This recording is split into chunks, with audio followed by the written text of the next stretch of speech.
FanDuel has the Seattle Seahawks ranked as the worst team in the NFL in their power rankings here in the preseason.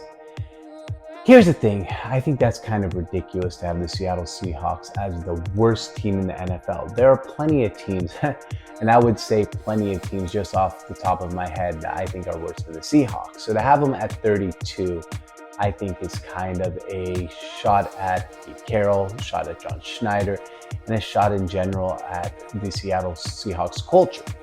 Now, do I think we're going to be an excellent team this season? I would probably say the most likely scenario is we're not going to be an absolutely excellent powerhouse team this season, right? I mean, that's kind of just the circumstances when you lose a quarterback the caliber of Russell Wilson.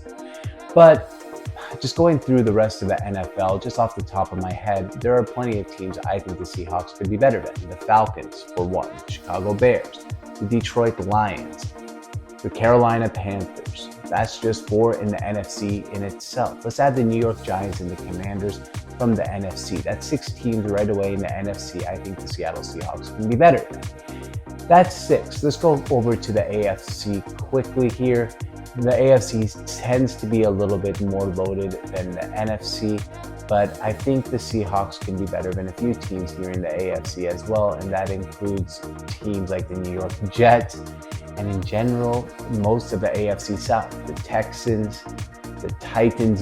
The Titans might be better than us right now, but you got the Texans, and that's probably a little bit about it. So about 8-9 teams that I would say right away the Seahawks initially are better than. So I think having them at 32 is a shot at the organization, and I think is utterly wrong. So FanDuel, do better.